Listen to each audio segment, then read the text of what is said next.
My name is Mike Surles. I'm a real estate appraiser. I'm in I just got my Realtor Emeritus pin, so I've been doing this for 40 years. I was 6'4.5" when I started selling real estate, and to be honest with you, the industry just beat the devil out of me. I was twice president of multiple listing. I was on the first committee that brought the first computers to Charleston when Jane Williams was our MLS president. I was past president of the Board of Realtors. I was on the National Multiple Listing Policy Committee, and I was Realtor of the Year as an appraiser. Mark Kearns and I are the only two that had that distinction. So that was rather interesting. I sold real estate for about 19 years, so I have an appreciation for what you guys are going through. I've listed a lot of properties, sold a lot of properties, and quite frankly, I got into appraising because, quite frankly, I wanted to change my lifestyle. Probably the biggest mistake I ever made, and guess what? It's probably best that I go back and sell real estate. I would not recommend anyone in this business get into appraising. Right now, you have to have a college degree to even get in the door to take a course. So, and on top of that, you've got 4 years. You got to work with a person like me, and it's just not worth it. So don't get into appraising. But what is an appraisal? Appraisal is nothing but an opinion of value, period. That's all it is. Now, it's an opinion of value based on many factors. If you look at your license, every one of you in this room has a license to sell real estate. Doesn't say you can appraise. Doesn't say anything about you appraise. It says you can sell. Now, I have a salesman license. I have a broker's license, but I also have a license that says I can appraise. I'm a certified appraiser. The average appraiser's life of the average age of an appraiser in South Carolina, we understand now, is 59 years and increasing because no one's getting into the business because it's so darn hard to get into the business. But an appraisal is nothing but an opinion of value. That's all it is. Now, why do we do appraisals? Number one, your mortgage company will do it for mortgage purposes. We can do them for insurance purposes. I do a lot of litigation appraisals, meaning a couple's breaking up, they're getting a divorce, there's an estate argument, or there's a court involved. I do them for those. That's a lot of what I do. I still do a lot of mortgage appraisals, but most of my stuff is diversified. My biggest customers are buyers that want an appraisal because they don't know if what the realtor is telling them is the truth. I get those every day. And then what they'll do is they'll take the appraisal and then they will compare it with what the realtor is telling them, and they'll mash the two together. Now you can take that as a tool, and you can take that as a tool to use it down the line. And we've done that many times before. Did it 3 times last week where the buyer came in, buy the house, walked in the front door, and the people said, by the way, Mike Surles did the appraisal on the house, handed my copy of my appraisal to that appraiser. Handed it to them on the spot. And they said, oh, that's how you came up with the value, that's what Mike used, and ended up apparently using a lot of them because all the loans looked like they're going to close. So it can be used for many purposes. There's many types of value. I want to talk about that. The one that you deal with is market value. There's insurable value. There is value in use. There's a whole plethora of values out there. The appraisals may look all exactly the same, but they can be different. A gentleman sent me a request to do an appraisal on a piece of property last night. The property is about 175 foot long, and the widest point is 10 feet wide. Now, it cannot be used for anything. It has no value. It has no value to anyone because you can't build on it, you can't put any kind of improvements on it, and it backs into wetlands. So the property has really no value, but it has value to him because if he could get that piece of property, he might be able to put a dock on it or keep something from going up one day in front of him or whatever. So value in use is that which improves the quality of your life. You may want it appraised for that purpose. Example, person has a heart condition. We talked about this earlier. Person has a heart condition. All of a sudden, they got a four-story house. he's going to have to sell the house or do something, so he puts in an elevator. And the elevator makes that four-story house a one-story house 4 times. So that elevator, if it costs $30,000, it's worth $30,000 to him. The market will recognize that too. We're seeing that elevators that go into houses are causing houses that are multi-level houses to go up faster. That is one unit of comparison that can increase the value almost dollar for dollar return on investment. Elevators. I'm gonna fly.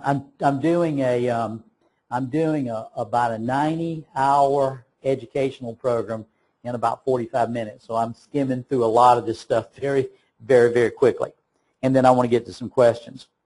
Now, people say cost, and people say value. Let me borrow this for a minute. I have a solid gold cell phone right here. And let's just say this solid cell phone, there's cost and there's value. Let's just say this solid gold cell phone was given to you by a member of your immediate family and you wouldn't sell it for anything. The cost is the amount that you would melt this down and sell the gold of it. That's the cost of it. The value to you, you couldn't put a value on it. So cost and value are 2 entirely different things. Real estate agents like to talk about cost per square foot and cost of this and cost of that. If all of us stayed in a real estate office for a month or 6 months or a year or 5 years, and there were 100 appraisers in there, you would never hear that term mentioned not one single time. Never. Never. That is an absolute no-no. It doesn't mean anything. When you go to Zulu and Zulu comes up with a value, they're coming up with a zip code, and they're saying every house in that neighborhood is exactly the same quality, condition, location, everything. That means nothing to me. Nothing. You've heard this lecture too many times. So what I'm saying to you, there's 2 houses on the Isle of Palms. They're exactly the same house. They are different color, built at the same time by the same builder. One's blue, one's green. There's no difference at all. One's valued at $2 million and one's valued at $900,000. One's on Front Beach, one's across the street. So when you talk about cost per square foot and all that kind of stuff, cost is cost and value is value, and they're different. So don't get confused in the marketplace when you're talking to an appraiser about cost per square foot, because it just doesn't work. I went into a house yesterday. It was immaculately clean. It was gorgeous. Looked like a show house. Today when I was trying to come up with the value and report the value, appraisers do not make value. We report the value. I'm $16,000 short every way I cut it. So I picked up the phone and called the realtor and said, what am I missing? You got till 5 o'clock this afternoon to supply me any comps that you think that I should look at. And I'll look at them, because maybe I overlooked something. You can talk to appraisers anytime you want to. Just don't try to influence them or put pressure on them. I'm not going to use you anymore if you don't get me the value I want. There's where you run into a problem, because all we do is just pick up the phone and call the appraisal police, and they just come see you. You can't do that. Lenders can talk to appraisers all they want. Nothing in USPAP, nothing in FIREA says that you can't talk to appraisers. When I walk into a property, I love for them to hand me, number one, any information they have on a house, any comps that they felt like that we should have looked at or should look at. I will look at those first. Am I going to use them? I may. Am I going to not use them? I may. But am I going to look at them? Absolutely. Let me give you a case in point. This past week, I appraised a piece of property. I was exactly $10,000 below the sales price. Called the realtor, never got a phone call back. no response. So I sent the appraisal in. And what I did, when I was doing my search for comps, I was searching, because it was such a tight area, I was searching by an elementary school district. That's how tight I was trying to make it. So I had narrowed that search down to a one-bedroom house, X square foot, X age, X, everything was matched. But I did it by the school district, thinking that people that lived in that area live in the school district. What I forgot was 2 blocks behind that house was another school district. Finally, the realtor called me and she said, well, did you not look at this particular comp and that particular comp? And I said, I didn't. And she sent them to me. I was able to take those comps, redo my appraisal, resubmit it, and the loan's closing this week. Now, that's an agent that was on the ball. If she'd have called me back, we would have caught it. Did the appraiser make a mistake? Hey, yeah, I made a mistake. Did I screw up? Absolutely. Did I correct my mistake? Absolutely. So you can communicate with them. Just don't try to put any pressure on them and say ridiculous things like has happened in the past, or try to get into cahoots with them, because that doesn't work anymore. Banks and lending institutions, I've had lenders to tell me, if you don't bring my value in every time, we're not going to use you anymore. Can't do that anymore, folks. You don't do that anymore at all. There's where you run into a problem. Now, what is a comparable? What is a comp? A comp is, we report history. Everything that we do is in history. Listings are not comparable sales. I can list every house in Mount Pleasant this afternoon by 5 o'clock by coming up with some ridiculous number. Listings set the upper limit of value, period. That's all a listing does. You're not going to list a house and sell it for more. You're going to list it and possibly sell it for less. So listings set the upper limit of value. Do I look at listings? I'll look at them just to get an indication of what the market is saying out there. But a comp is a property that has been listed, sold, and closed on the open market. Now, what does that mean? Most of y'all are familiar with Mount Pleasant, I'm assuming. Okay.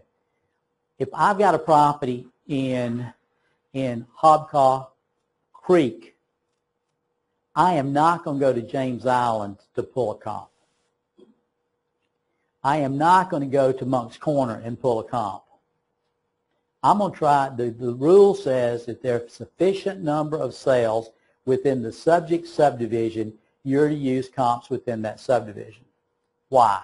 Same school, same market, same approximate square footage, same so many things. When I look at a one-story house, I would like to use one-story comps. We have, as appraisers, certain guidelines and limits that we have to go by. If we go outside that array, we get our hands slapped by lenders, underwriters. So what we try to do is we try to come up with this most similar property we can possibly do within that geographical area. Example, if I got a 2,500 square foot house, I'm going to look at square footages from 22 to 2,800 square feet. I'm going to try to bracket. I'm going to look at houses that are brick. I'm going to try to compare brick to brick. 1 story, whatever. Number of garages, number of bathrooms, number of bedrooms. The least number of adjustments I have to make, the tighter my comps are, the tighter I can be on my value. Okay? Now, most people think that appraisers can go out of here and that we can do appraisals and just pull comps because we're comparing houses. Houses is not what we're trying to appraise. We're trying to appraise a property based upon what the market is telling us that property is worth within the geographical area. So the most important thing when you're doing appraisals is compare apples to apples. And the most important thing is location, location, and location. If I'm doing the Isle of Palms and I'm doing a front beach house on the Isle of Palms, I'm going to try to use only front beach houses. If I'm off the 4th row, I'm going to try to do 4th row houses so that I don't have to make a whole bunch of adjustments. But listings are not comps. Now, some lenders, why they do this we do not know, will say to us, well, we want you to add 3 listings in there too. Don't get that, so we add 3 listings in there. And we put those 3 listings in because they're requested. Do I pay attention to those? Am I putting any weight on those? The answer is no. But we try to make the comps as close to the subject as we can possibly make it. If it's got a marsh view, I'd love to have a marsh view. If it's got a golf course view, I want a golf course view. If it's a 3-story house and I've only got 2-story houses, well, that's not going to make that much difference. But if it's all in the same geographical area, that's the key to the whole thing. Okay? Now, square footage is 1 unit of comparison, just one. Tell you what the other units of comparison carry the same weight. Just throwing these things out to you. Location is number 1. Site, view, design, quality of construction, age, condition, functional utility, heating and cooling, energy efficient items, garages, carports, decks, porches, pools, those things. Those carry the same weight as square footage. The exact same comparison. Those are called units of comparison. So when I do an appraisal, I'm going to start off with apples, oranges, and grapefruits. And what I'm going to try to do when I'm finished is to make them apples. So I'm trying to bring it in. Now, if I go pull up to a house and a real estate agent, a homeowner walks in and hands me a copy of 10 comps, and she said, this is how we came up with our value here, 10 comps, that's great. Because I may look at those, I may use all of them, I may use some of them, I may kick them out. But we have to come up with 3 comps. 1 won't cut it. Have to come up with a minimum of 3, and more times than not, I'm using 4, 5, and 6 comps to prove my point. Now, we as appraisers charge a fee for what we do. Our fee is based entirely on the complexity of the job. The harder the job, the more we're going to charge. If we have to travel great distances, we're going to charge for that too. So let's just say a typical appraisal is in a range, and I'm just going to say an array just to show you, prove my point, $300 to $500 for appraisal. Could be anywhere in between there based on the complexity. It may be $1,000. Now, what the banks charge and however they do it, that's between them. But the appraiser turns in an appraisal for a fee. Some banks and lending institutions call us up and beat us up because they make a commission off they tell us they make a commission off the appraisal. I don't understand that one, but if you look on the closing statement, you won't necessarily see appraisal fee. You may see something else. But we charge a fee based on the complexity of the job. If it's a downtown property, I did one not long ago. It's downtown south of Broad, 900 square foot house. I mean, I couldn't believe it. And they wanted some ridiculous price. I worked on that sucker for 2 weeks, to try to get it. And I must have written 30 pages to try to explain and do everything. I ended up writing a narrative appraisal on it. My point is that the harder the job, the more we're going to charge, because it's going to take time. Now, we can't walk into a property and walk out the front door and tell you what that property is worth. Normally what I do is I'll look at a piece of property today, I'll put it down and try to forget about it and look at it the next day, because I want to walk in there and pull my comps after I've seen it. I do not want to walk into a property and have a preconceived idea of the value before I ever get there. And I think most appraisers do that. You have FHA appraisers, you have VA appraisers, you have conventional appraisers, you have appraisers for a whole plethora of, a whole range of ideas. What you need to do, you need to know who's doing your appraisal on your property. Only because you have a fiduciary responsibility to that buyer and that seller to get the maximum number of dollars, the least amount of time, at the least amount of inconvenience. And Rexanne, when she came this morning, the thing she didn't mention was that sometimes you're 5 days out and we just get the appraisal saying, by the way, we need it Monday morning. Well, sometimes we can't get it in one day. I mean, it takes me from the time I do do the field work to the time I write it, it could be several hours. I've worked on some as many as 3 days in a row just trying to get the one out. So don't the appraisers are not holding us up, but we need to get that assignment in as quick as we can get it so we can start working on it. Most lenders require us to call the people within 24 hours after we've gotten the assignment to make an appointment to get in. But sometimes people won't let us in their houses, and you've got to understand that. So did that delay? Yeah, that's not her fault. That's not mine. But you got to tell these people, in order for the appraiser to complete his assignment, for this loan to close, you got to let him in your house, period. And I don't think there's any exception to that rule.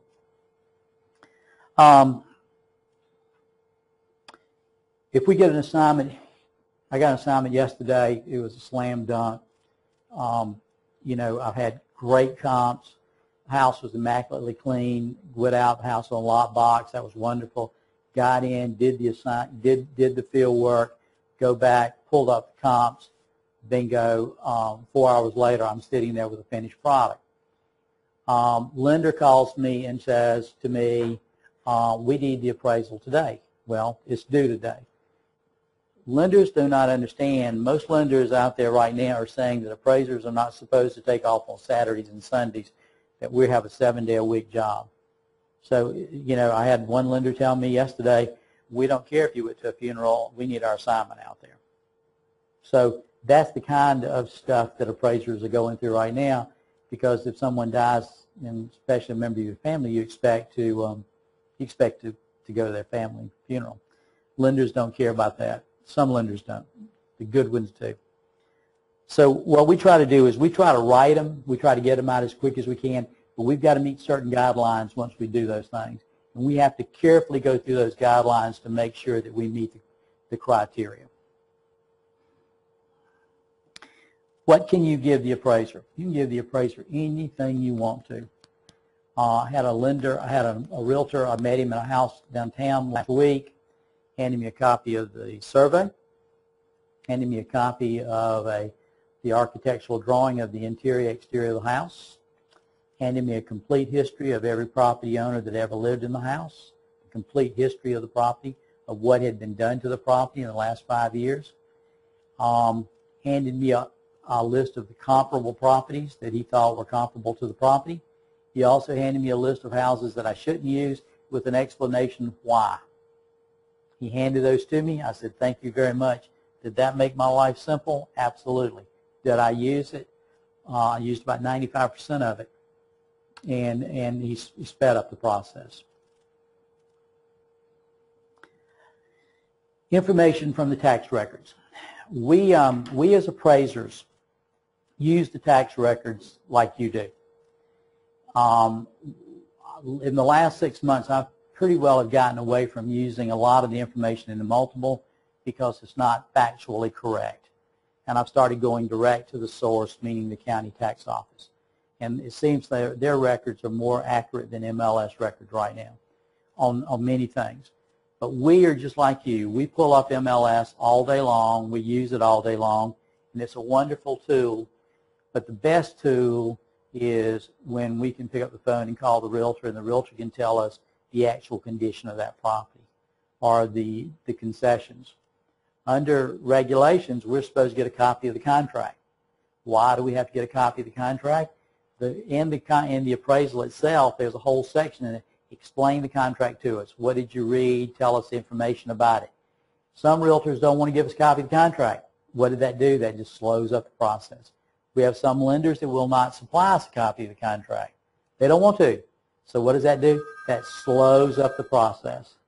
So just if we all follow the rules, we'll get this thing through a lot quicker.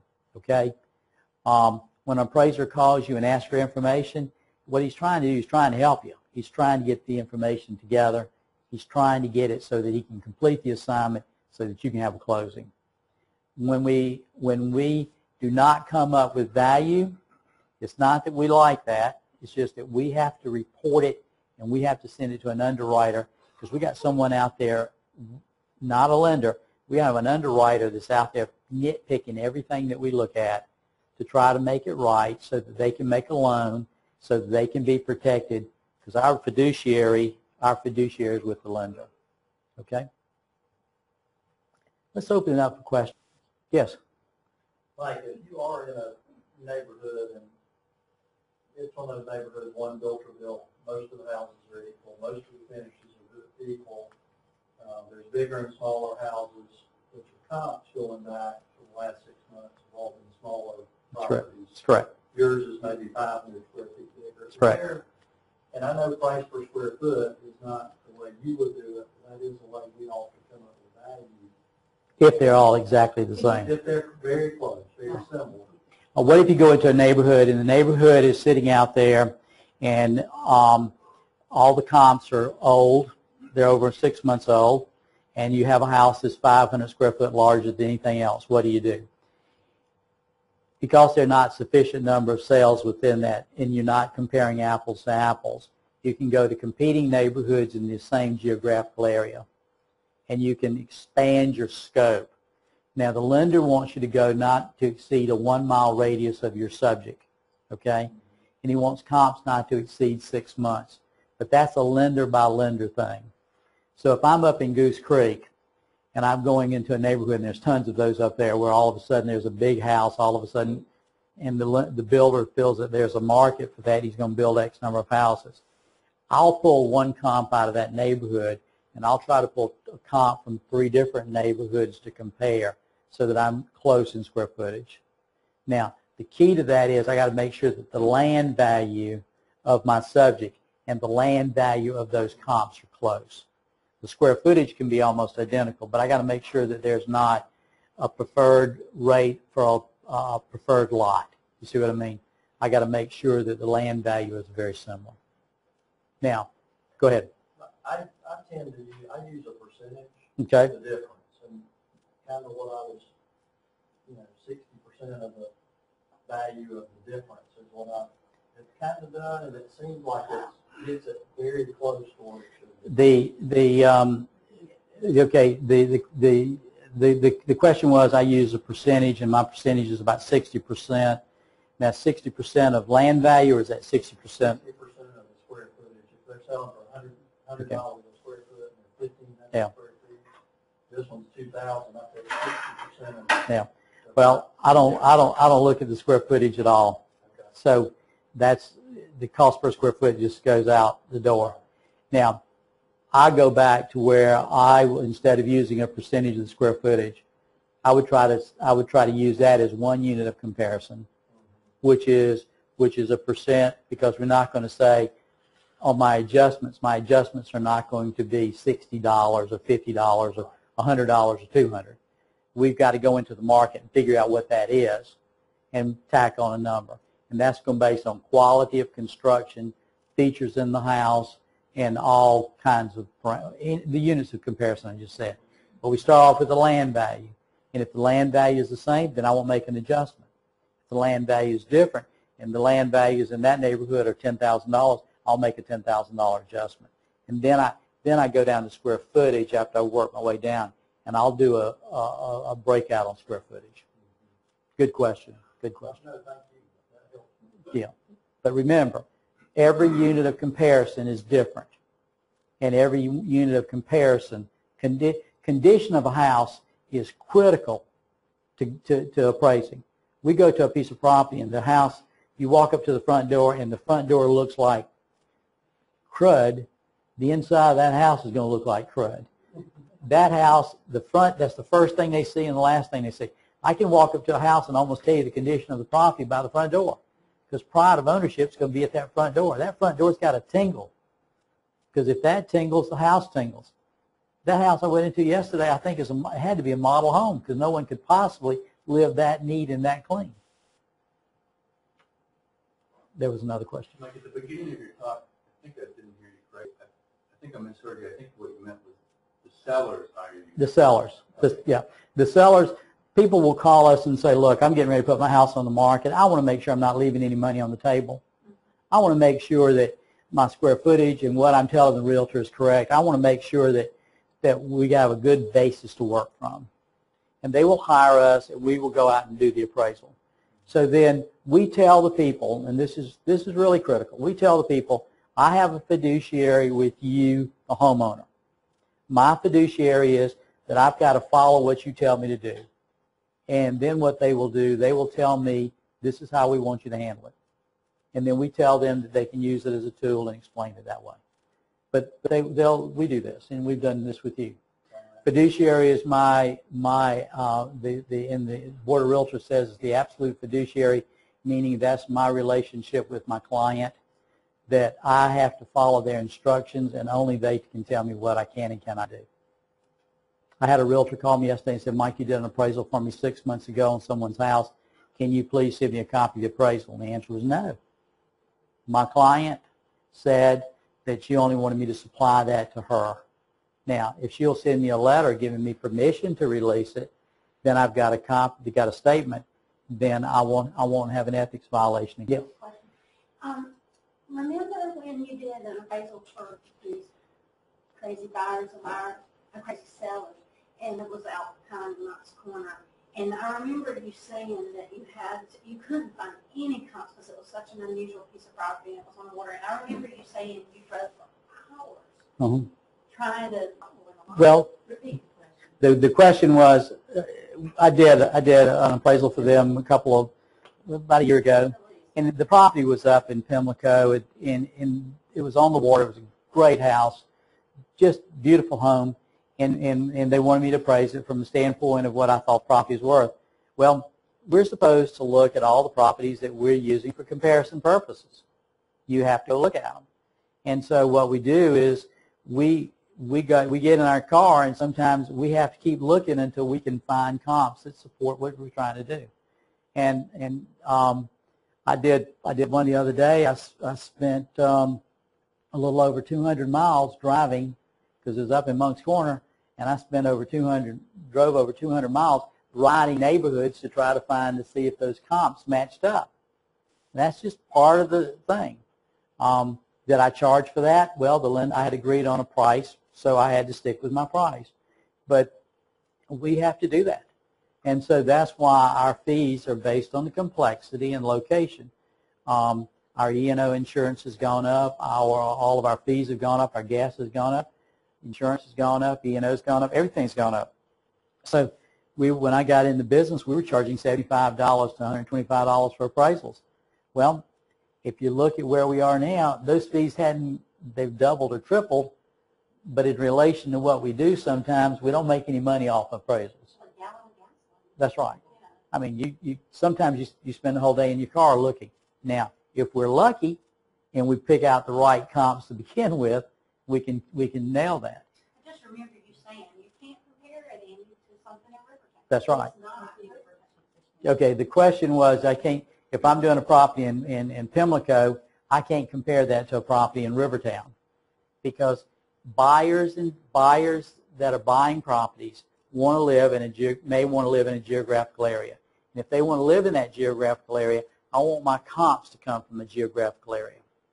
Now, if I'm doing a front beach, water property, and the property has got acreage, I may have to expand my scope past that 1 mile, 2 miles, 10 miles, 12 miles to find something to support my value. So I'm going to increase my array of where I've got to go. But to just be able, if we were doing just tract houses, and that's all we were doing, yes, I can go in, knock those out, and do real well. But we don't do just those kind of properties. So you've got to understand that your appraiser may be doing an appraisal for you. He may be doing appraisals for 10 other people at exactly the same time. So don't get it to him and say, it's Friday afternoon at 4 o'clock, and I have it Monday morning at 9 o'clock. Because sometimes they go out of town. Sometimes they were spending time with their family. The reason for the appraisal is we do appraisals, let's just say for banking purposes. For banking purposes, to protect the integrity of that loan so that that lender will make a wise and prudent decision on that property, because the lender's going to have more money in that property than the buyer. So they want to make darn sure that that loan is protected and the value is there before they loan money. If you've got a litigation situation, the families want if it's a family situation, one side wants to know that they're being equally treated. If it's an estate situation and you're dispersing that, they want to know that the value is there so that as the money is dispersed, they can be done. whatever that purpose is, that's clearly defined in what we're trying to do as an appraisal. So there are many reasons for appraisal, not just to make a loan. But that lender is not going to loan money unless he knows his investment is protected. Does not affect the outcome. The reason for the appraisal has nothing to do. The approach on all of those appraisals is exactly the same thing. Exactly the same approach. What we're reporting is what we think the property is worth.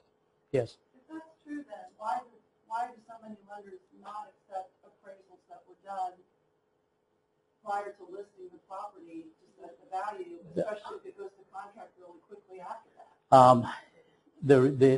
Why do lenders not accept an appraisal that was done prior to? Under the new rules and under the regulations of the federal government, only lenders now can order appraisals, and they feel like that appraisal that you would have looked at, which would have been a couple of months old or done previously, could be tainted, could not be pure, and so they order an appraisal to protect their investment.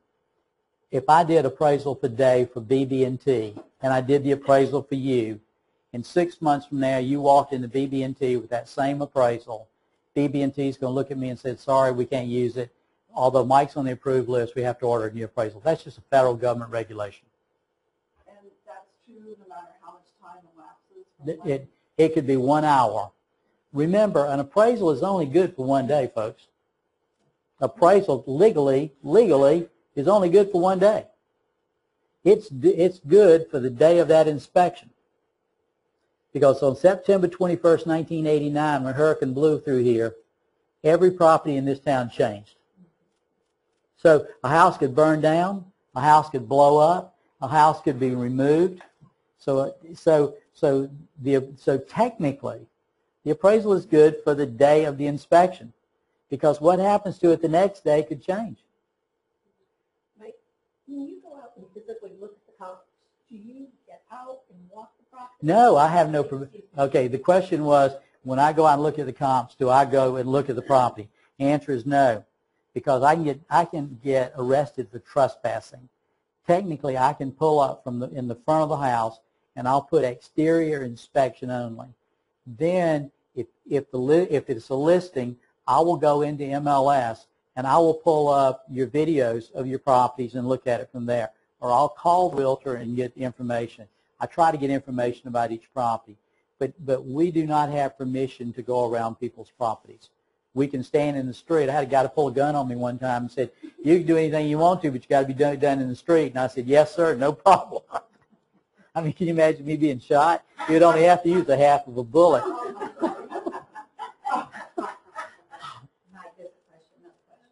Robert Newton wants to know, how do you determine the added value of interior improvements in a house in an older neighborhood where some houses are improved and some have not, and there are a few comparables?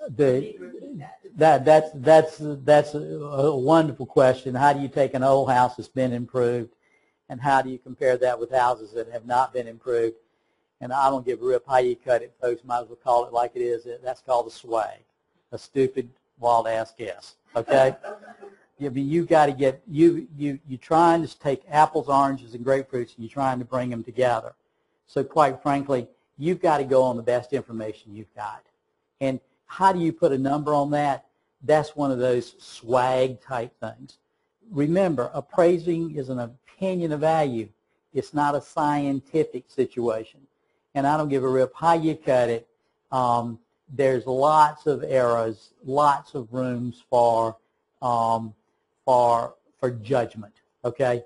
Now, it's good when you've got some experience. It's great when you've got the experience. But a lot of times we're flying by the seat of our pants on some of them too, especially on an old historic property or a house in a tremendously nice house that's been renovated from the 90s, comparing it to other houses in the neighborhood that hadn't been renovated at all. That's probably the hardest thing in the world to judge. Yes. Are you seeing any problem right now in the market of escalating and things being able to appraise because the values are going up so fast? Okay, the question was, are we seeing markets escalate and going up as fast? No. we are seeing certain markets go up in value, and we're seeing certain markets appreciate, and we're finding comps now that we didn't find before in certain markets. In other markets, we're seeing them to be just as dead as a doornail and not seeing any improvement whatsoever regardless of what you do to it. That's a wonderful question. We are not seeing across the board, increases. When they get on national news on television on Sunday morning, every morning, and say the property values increased across the nation 88% this past week, that, I mean, that's almost criminal talk. You just can't do that. We're seeing houses being put on the market. We're seeing houses that are properly priced and in good condition sell quickly. We're seeing other properties where people have gotten greedy and they've gotten the houses grossly overpriced sit there. We're seeing houses that are in not good condition sit there. So the consumer is not stupid. The consumer gets very smart after they've looked at a couple of properties, and they will pay, they're glad to pay a fair value, but they're not going to pay overpriced. So we're not seeing all areas of Charleston increase. If we left Charleston this past 2 years, I understand we've had 23,000 people move in because of Boeing and other places. We're seeing Charleston insulated a lot better than other markets, and we're seeing us more protected. But if we go to some of these other markets like Newberry and Prosperity and upper part of South Carolina, those markets are just sitting there with doing nothing. So to cross the board say that all markets are increasing, no, I'm not seeing that. I'm not seeing all markets increase here in Charleston, which unfortunately, yes. Do you put a special value on the green features on the house when they are using special building materials or energy conservation and stuff like that? Are we on greenhouses? Are we adding value? Yeah. Are we increasing our appraisals based on that? We will give some credits because of insulated windows and those kind of things, but that's a tough thing to measure because there again, that goes back to value and use. That goes back to what people are doing. People buy sizzle. They don't always buy steak. You know, they don't know what's in those walls. I did a house a couple of years ago. He had this tremendous safe inside of his house. It was a safe room. In case we had a nuclear attack, he could go inside of his safe room. He wanted me to add $100,000 because of his safe room. I didn't have a comp to support his safe room. Did I give him value for his safe room? No. So if I'm doing a greenhouse, I would like to compare it with another greenhouse within the same neighborhood. That's where I'm going to give it value. But if I do not have a comp to support that, then I'm going to give it credit, but it's got to come out in a different form. What about swimming pools in the portfolio? Okay, swimming pools. Number one, depending on the quality of the pool. If it's a gunite pool, if it's a plastic liner, if it's above ground, no, I don't give anything for above. That's just personal property. That's personal property. But if all the comps that you're using has a swimming pool, I'm going to give full credit for that swimming pool. If none of my comps have a pool and you have a pool in your yard, I'm going to give some credit, but it's going to be about 50% of value. Now, I lived in Creekside across the street for years. I had a swimming pool. I had a pool not because I wanted it, but because we had to have a swimming pool, okay, for medical reasons. In the neighborhood, they had a swimming pool. So my pool was not put in to increase my property value. My pool was put in 100% because of medical reasons, okay? So I don't give a rip if it cost $30,000. It was a medical reason. When I sold my house, guess what sold my house? The pool. Because they had two little girls. One was 6 and the other one was 8. Daddy had to buy the house because the pool was there. Daddy had no voice in the situation at all. Those girls wanted that pool. So pools can help you. Pools can draw back. But to put in a pool to say that it's going to increase your value, wrong, not necessarily. Now, same thing with docks. Docks increase value. You put in a beautiful dock, go out to water, you can almost get $1 for $1 on that. But I like to say you're going to get about 75 cents off of every dollar on a dock. Personally, everyone wants a dock, everybody will fight for dock, and everybody will pay the extra fee because the dock is there. We just have a couple more. Sure. One says, can you ask Him? to explain the process that appraisers use when making square footage adjustments on comps? Okay. How do we make adjustments on square footage pertaining to comps? We go into the market and we do a paired sales analysis, and this is legal term. And what we do is we figure out what prices are selling for in relation to what the square footage brings to that value. On an extremely nice house, that number could be as much as $100 a foot. It could be $125 a foot. On a lesser tract-built house, it could be, the adjustment could be at 25 or 30 or 40. But that's pulled from the market. And we spend more time trying to figure that calculation out than we do writing the appraisal sometimes. Excellent question. One other question here. In what areas in Charleston do houses seem to be increasing in value? Houses seem to be increasing in value in the price range that we're seeing from $250,000 to about $375,000 to $400,000. We're seeing that. We're seeing houses in Mount Pleasant, parts of James Island, parts of Somerville. But you've got to go into the individual neighborhood to figure that one out. There again, if a house is where we're seeing properties increase in value is where the house is in darn good condition, where the house is properly priced, in neighborhoods where there's turnover, fine. That anytime you have a resale causes something to happen. If you go into a neighborhood that hadn't been a resale in that neighborhood in years, it's going to be dormant. So you go into a neighborhood, encourage your buyers to go into neighborhoods where there's consistent turnover. Those are neighborhoods that are selling. When a new subdivision goes in, those builders aren't stupid. They know what they're doing. They'll put houses in there, and they'll build houses in there around a certain buyer. Well, they know that that's going to attract it, so that's causing those values to go up. Where you've got a neighborhood, like we've got a lot of them in Mount Pleasant here, that are just nice, wonderful neighborhoods, but nothing ever happens. People live there forever. Those values aren't going up at all. If one comes on the market, people say, what's wrong with it?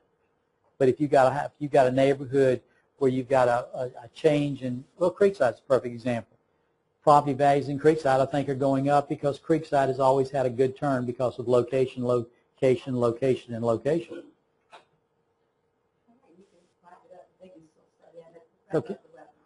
Okay. Well, I appreciate y'all coming. If you have any questions, don't forget to talk to your appraisers, and don't forget to talk to your mortgage broker, and make sure that when they do it, that the appraiser doesn't get the appraisal at the last minute, because we like to turn these things around, but we turn them around sometime overnight. Y'all been a good group. I hope I've answered your question, and we could spend another 96 hours in here talking about each and every one of these categories and each and every line on this document, and unfortunately we don't have time to do that.